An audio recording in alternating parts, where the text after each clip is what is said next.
What is happening?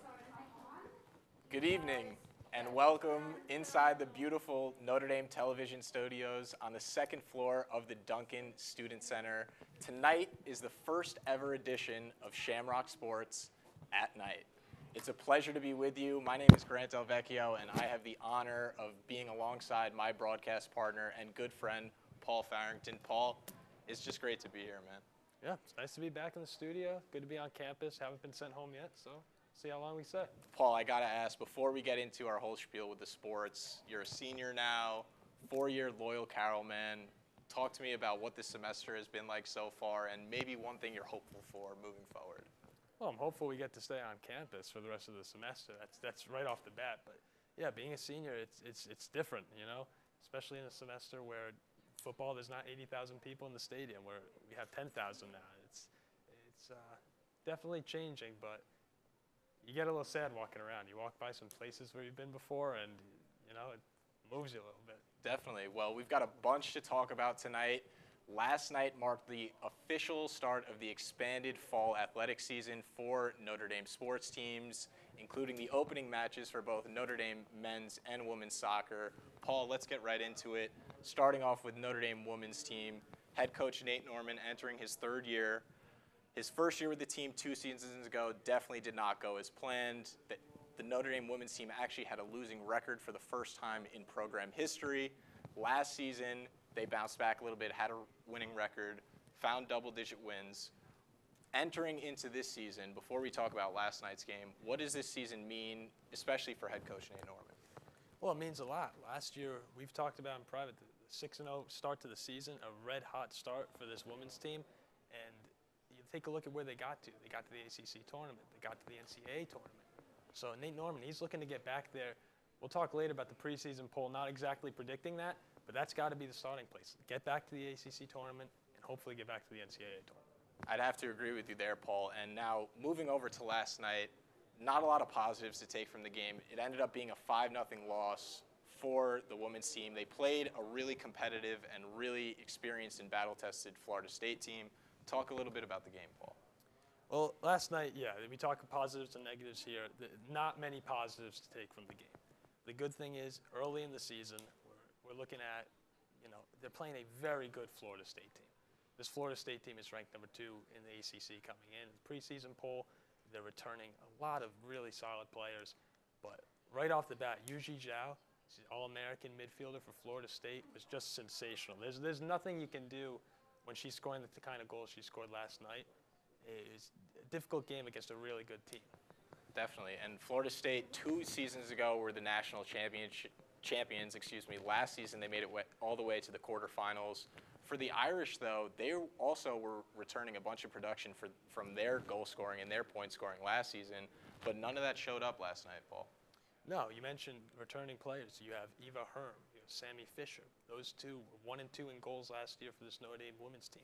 Luisa Delgado, she missed the first year of her NCAA career due to injury. She comes in last year and she's 3rd in the team in goals scored. So all of them are returning. You have the firepower on offense. It just was a bad game. And that's really all you can chalk it up to. A good team, you caught them at the wrong time. So Nate Norman's got to take his group back, and he has to reevaluate moving forward the rest of the season. You were also going up against the ACC Defender of the Year last night from last season, Malia Berkeley. Great game from her. It stalls the offense. Definitely, and absolutely a tough game for the Irish last night. But, Paul, in this unique season, do you think that the loss means more, especially with only 8 games on the schedule overall, a conference-heavy schedule? Do you think the loss last night means more than it would in a normal season? Absolutely, absolutely. It's hard to say it wouldn't. With only 8 games, you have so much opportunity to pull ahead. And this is a Notre Dame team. What I take a look at, Grant, 6-2 last year against ranked teams. We talked about the 6-0 start. That's against Northwestern, Western Michigan, St. Louis. There's just not many quality wins there. Florida State, a great team. Like we said, they're a ranked opponent. And we get off to the bad start. So when you only have 8 games, look at the schedule coming up, though. That's where I see the positives. You have Miami, who's picked to finish 12th preseason. Boston College, 11th. Syracuse, 13th. All of these teams are teams that Notre Dame is ranked ahead of at 6. So there's not too much reason to panic because the schedule coming up the rest of the season is not that good. They got a lucky draw here. You're only playing North Carolina once. You don't have Virginia. You don't have Duke. There's a lot of opportunities for wins and a chance to sneak into that ACC tournament. And once you're there, everything else is open.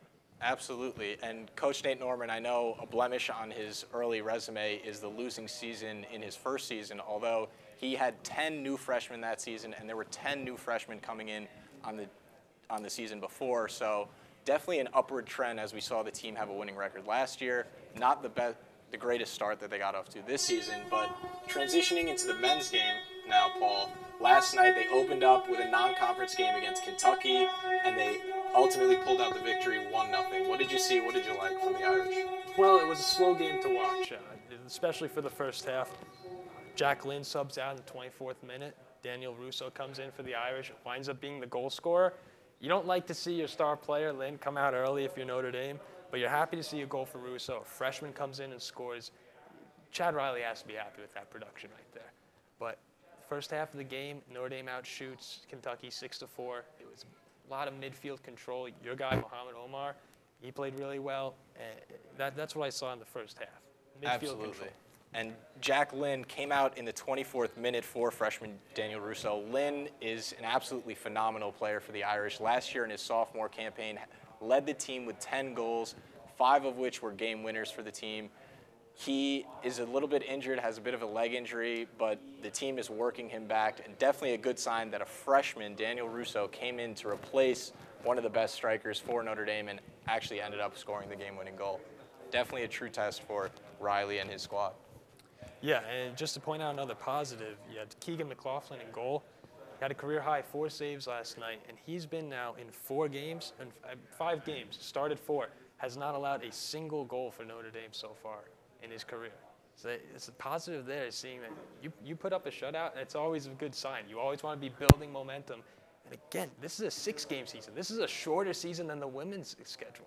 So there's coming up, you have ACC tournament play, or you have ACC conference play. Right. And you want to bring momentum into that. Let's talk about Irish head coach Chad Riley. He's also entering his 3rd season with the team. He's been a coach for 7 seasons now. 6 times he's taken his teams to the NCAA tournament, including 6 straight now. What are the expectations for Chad Riley now in his 3rd season, Paul? Well, I think his ultimate goal is obviously to get back to the NCAA tournament. That's what he wants to do, but you talk about where this team is picked to finish, 6th in the North region of the ACC. Only the top 4 teams in each region are making it to the conference tournament. So the expectations should right now be ACC tournament if you're lucky.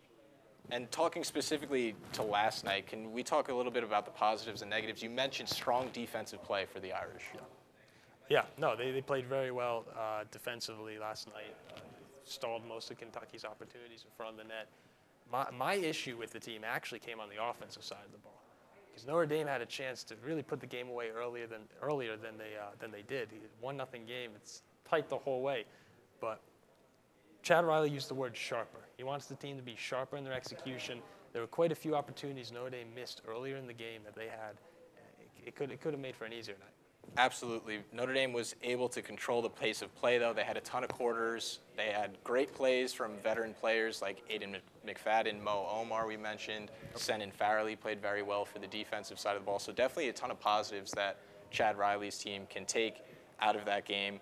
Do you think in the first game of the season, just generally as you were watching, did you think there was a bit of a lull in terms of the pace of play or the quality of play for both Kentucky and Notre Dame? Of course. I think you have to expect that, especially given the obstacles of this season. I mentioned it was slow back and forth, especially in the first half. No goals came until the second half with a freshman. A freshman scored. It was a nice header, but yeah, of course the play will become more efficient as the season draws on, and that's something that you just have to expect. Absolutely. And again, this conference schedule this season is very tough, as it is every year. It's going to be tough for the men's and women's program, throughout the entire season. They've got stiff competition all along.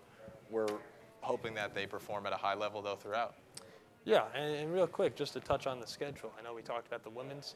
The men have a similar schedule in terms of all conference play, but they play all the North Region teams. So the direct competition they play them all at least one time. And luckily for Notre Dame, they're picked to finish 6 out of 6. The team that they drew twice this year was Louisville, who's projected to come in 5th in the ACC. So they're lucky there that they don't see a Virginia or a Pittsburgh team in the North region twice a year. Absolutely. Now, transitioning over to what the people and we have been waiting for, Paul, we're talking Notre Dame football now. Week 1 recap.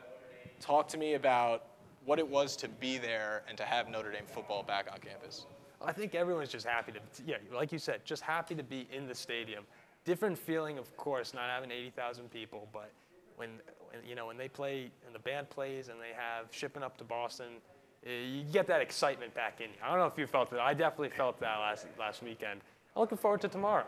And Duke is not exactly a highly attractive game, and neither is USF. But as the season goes on and we get Florida State, eventually Clemson, I think the stadium will be rocking. The 132nd season for Notre Dame football, the first that they're ever in a conference in the ACC. Did it feel different, Paul? Not exactly, other than the logo on the field. Did you notice much of a difference? No, I don't think so. But I think having the markings there, obviously a lot of people have claimed that Notre Dame may have even saved college football season. What do you think about that claim? I think it's a fair claim. I really do think it's a fair claim. The ACC was ready to shut down, and I was right before Notre Dame came in and said, no, we're playing this season. Are you kidding me? We could play. Just get the guys out there, get them tested. And luckily it worked. And now we see the Big Ten coming back into play. And that's a great sign for sports in general. You need college football in the fall. You just need it. Definitely. So now recapping that game against Duke, what did you see from the Irish there in the season opener? Well, I saw a slow start. And I think you'd agree with me. Not exactly the way Tommy Rees wants to start out his run as offensive coordinator for this team. This being his second game now, run heavy in the beginning, and it wasn't working. But that can be expected. Notre Dame, they're changing their blocking scheme. They're going from a pin and pull to an outside zone scheme this year on the offensive line. So while you're returning 5 starters to that unit, you're also getting a much different look. So Kyron Williams, it's his first game starting. He goes from 5th on the depth chart to 1st over the course of a summer.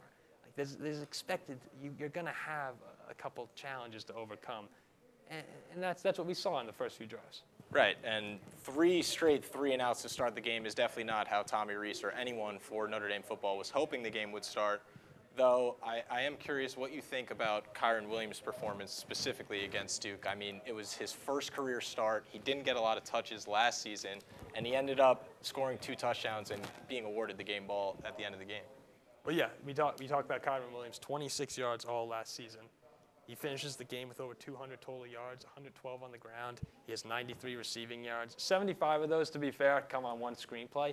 But he looked agile. He looked quick. He's a shorter guy, but he's got low center of gravity. It's hard to catch up to him.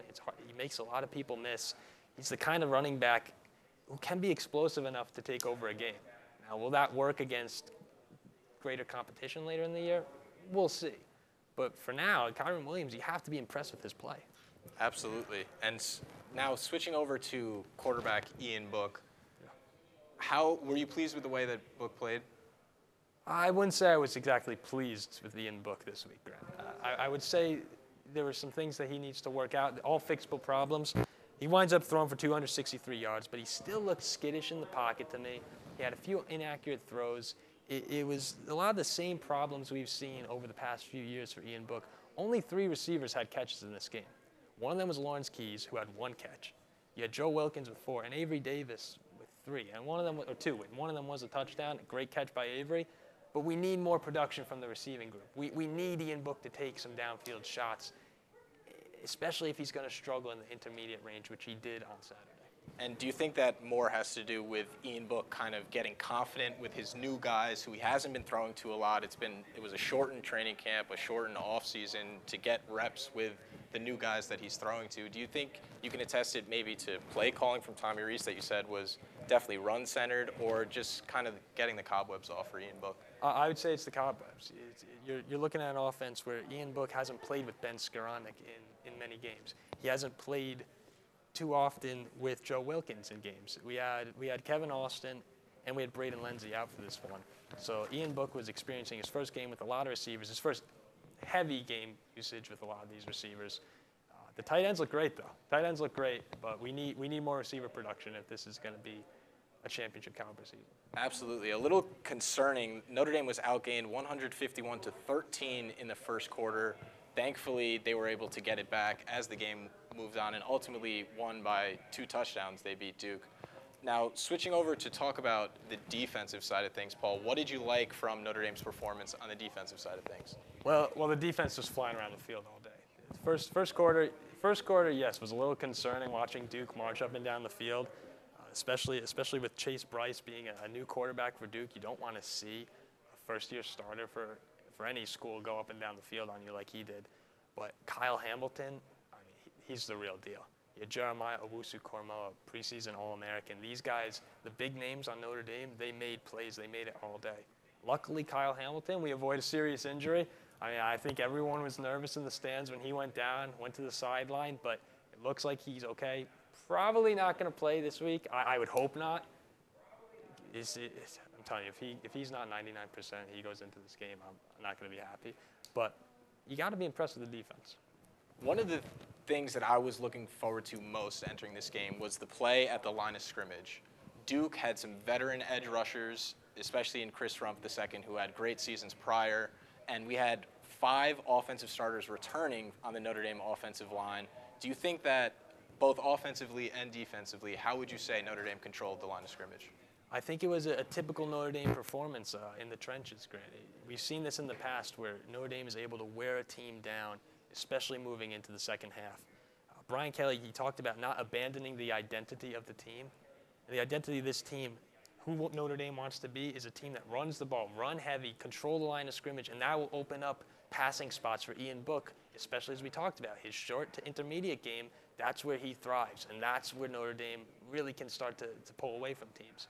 So I think that the offensive line, definitely as the game progressed, did a better job, and so the defensive line, because we saw Duke controlled the first quarter, and after that, it was really the Isaiah Foskey and the Dalen Hayes show. Absolutely. Let's talk a little bit more about Foskey, maybe a name that not every Notre Dame football fan knows. Didn't get a lot of playing time last season, but Brian Kelly was always very high on him every time questions were asked. Against Duke, he had a sack, a couple QB hurries. He played very well, Paul. Yeah, and you talk about the sacks and the hurries. Those came in big situations. 3rd and goal, he gets the sack on the 2-yard line. It's his first career sack. This guy's 6'5", 257 pounds. He's an athletic monster. Like, how can you not want this guy on your defensive line? Unfortunately for him, he was caught behind a couple professional players last year with Kareem and Aquara there. But this year he comes in. There were 11 defensive linemen for Notre Dame who played in this game. He played only 4. We're talking about Foskey only got 14 of the 68 total snaps, but every time he was on the field, he made an impact. Definitely. And now talking about the younger guys for Notre Dame, obviously Kyron Williams was one. His first career start, he played phenomenally. Let's talk about tight end Michael Mayer and running back Chris Tyree. What did you see out of them that you liked from week 1? Didn't get a lot of action, but talk to me about their performances. Sure. We'll start with Mayer, and he's a guy that I think Mike Tirico and Tony Dungy up in the broadcast booth really brought a lot of attention to this week, especially the Little Gronk nickname he has. But you saw it on that 3rd and 7 conversion late in the game. It's a big play for Notre Dame. They need to score, only up by 4 points at the time. And Little Gronk takes 3 guys with him for a first down. He looked good. It's actually the first Notre Dame tight end to have 3 catches in a game since, I think it was Kyle Rudolph as a freshman back in 2008. So you don't often see freshman tight ends come in at Notre Dame and get a lot of usage right away. It's called tight end U, but at the same time, this guy could be special. Definitely.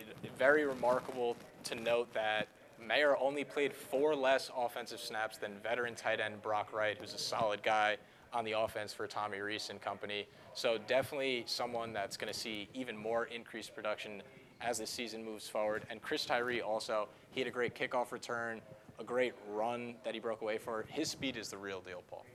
Yeah, that's something that Brian Kelly has emphasized a lot over the course of this recruiting season. Remember that Clemson game a few years ago? Remember the difference? A lot of speed issues for Notre Dame. They want to get running backs, receivers. They want fast guys. You see that with Lenzy. You see that with Tyree. This is the first Notre Dame team in a while that presents a huge threat from the speed standpoint.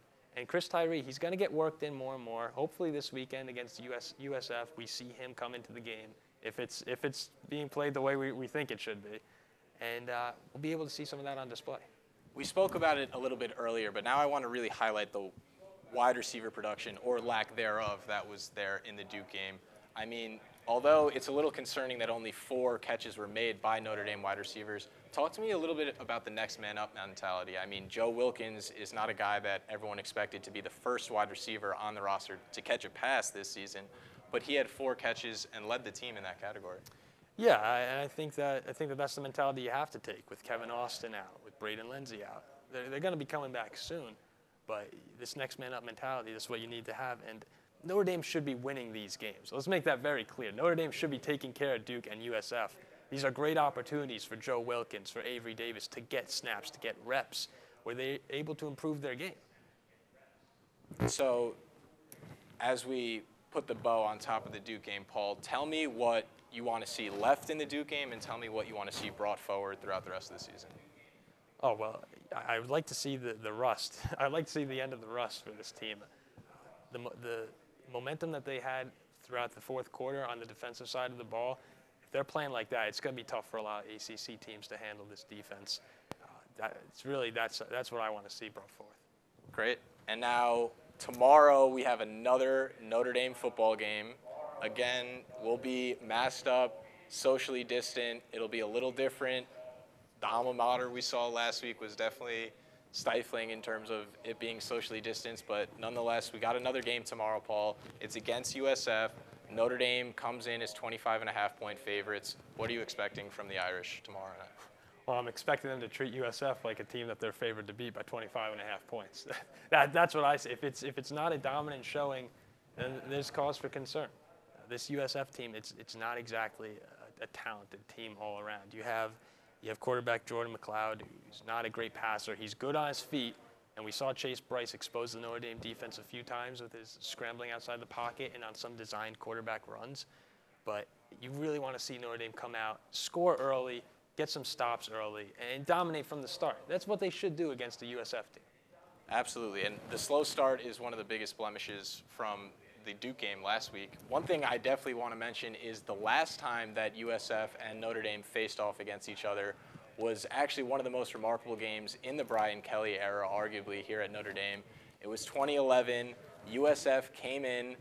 They were coached by Skip Holtz, the son of the great Lou Holtz, who has actually just been awarded a Presidential Medal of Freedom. And USF came in. Notre Dame was ranked 16th in the country, and USF upset them. Notre Dame had 5 total turnovers in the game.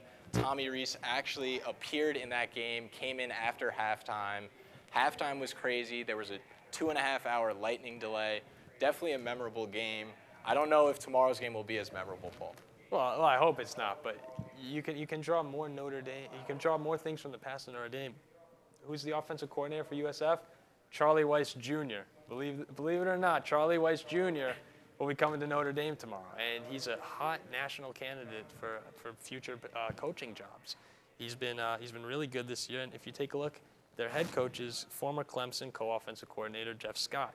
So while you don't exactly have a lot of talent on this USF team, you have a really good coaching staff, and that could present a problem. It probably won't. Let's be honest, it probably won't, but still, it's something to be recognized.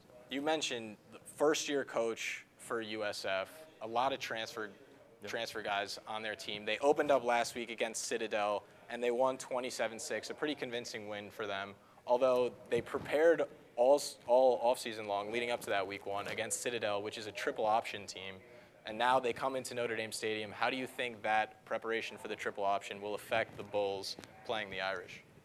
Honestly, I don't think that there's much of a trend. I don't think there's much help preparing to play Citadel and Notre Dame. You go into Citadel, you're USF, you take care of business there, but Notre Dame is a completely different beast. You're talking about the number 10 team in the country. It's much different, but where Notre Dame can attack this USF team is along their defensive line. Well, you can stop Citadel. It's a lot harder to stop the offensive line that the Notre Dame has, to stop Kyron Williams. You're playing a very highly ranked team. And I'm actually curious, Paul, do you think that moving forward, Kyron Williams has solidified himself as the starting running back for Notre Dame? The depth chart, there are a lot of oars on that depth chart. You got guys like Jafar Armstrong with a ton of experience in that backfield. Do you think that running back group is made only better by Kyron Williams and his performance last week? I would say that Kyron Williams right now, he has the starting job. Kyron Williams is a starting running back for Notre Dame. But Jafar Armstrong, he'll be worked into the mix. You're going to have Chris Tyree worked in. These guys are too talented to not play.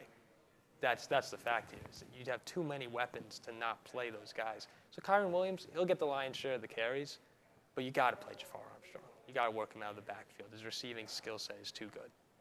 One of the biggest losses last week on the field for Notre Dame was the absence of wide receiver Braden Lenzy, a very big spark on the offensive end. Last week against Duke, the offensive spark really came from their punter, Jay Bramblett, who many people forget is a former high school quarterback, and on that fake punt, he really got things going for the Irish. But do you think the return of guys like Braden Lenzy to the wide receiver group will add some production that was absent from last week? I know Ben Skowronek got hurt in the first quarter last week. He's still not going to play.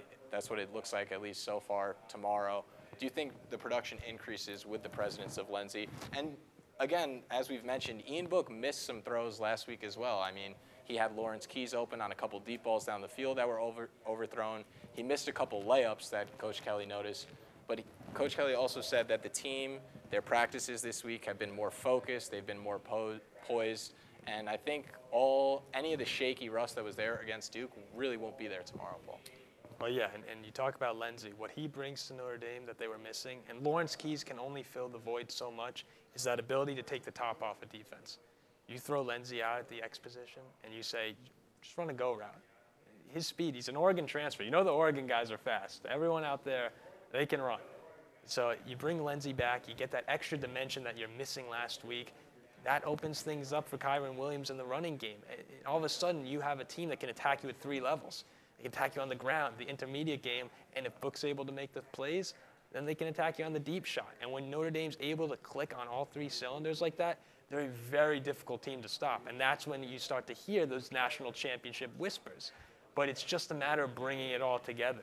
And that's something that I'm excited to see with Lenzy. Right, and Notre Dame will be missing Kyle Hamilton tomorrow. He won't suit up against the Bulls. The secondary has been a cause of concern over the offseason and entering into this season, Paul. Do you expect them to get a good boost this week against the Bulls that doesn't have a great passing attack? I mean, they threw out 3 different quarterbacks in their season opener against the Citadel. Yeah, and as we mentioned before, you know, Jordan McLeod is not a great passer. So I have no worries about the Irish secondary this week because you're missing your best player. You're missing arguably your best defensive player in Kyle Hamilton. And USF just doesn't present enough challenges from a vertical standpoint. You just got to worry about the ground game. Let your linebackers get to the edge and make plays, and you'll be fine. You'll be fine. And so I think I have an idea of this, Paul, but you're saying that Notre Dame will cover the spread tomorrow against USF. I think they'll come very close. I don't know if I'd pick Notre Dame just because it always seems that this team always gives you a heart attack. But I would probably bet on them if I had to. So now let's get into game predictions. You want to go first or me? Go ahead. I think that tomorrow Notre Dame will win by a score of 43-13. 43-13. Convincing win for the Irish. Ian Book doesn't miss the same short passes that he did against Duke. He gets a couple deep balls to Lenzy and guys like Keys. Kyron Williams in the rushing attack for the Irish do well yet again. I think Notre Dame's going to dominate across the board, and I think that they should. That's a great prediction because I got 42-10 Notre Dame. So both of us got the spread going there, but I like Notre Dame big, just not ready to bet on them. Not ready to put my money on them. We don't have a lot of time, Paul, but looking ahead, talk to me about beyond USF and moving on from this first Duke win and presumably a win tomorrow. Yeah, no, this needs to be a one-game season for Notre Dame. If it's not a one-game season with Clemson being that game, it's going to be a problem. It's not a championship team if we're not crushing everyone leading up to that November 7th clash. And beyond that Clemson game, another game to circle on the schedule for Notre Dame is the away game against North Carolina. They rolled against Syracuse in their season opener. Paul, in order for Notre Dame football to have a great season, they need an efficient Ian Book. They need a confident Ian Book. It was a pleasure to be with you, Paul. I'm glad we're back, and I'm so excited for what the future holds. Thank you guys for joining us.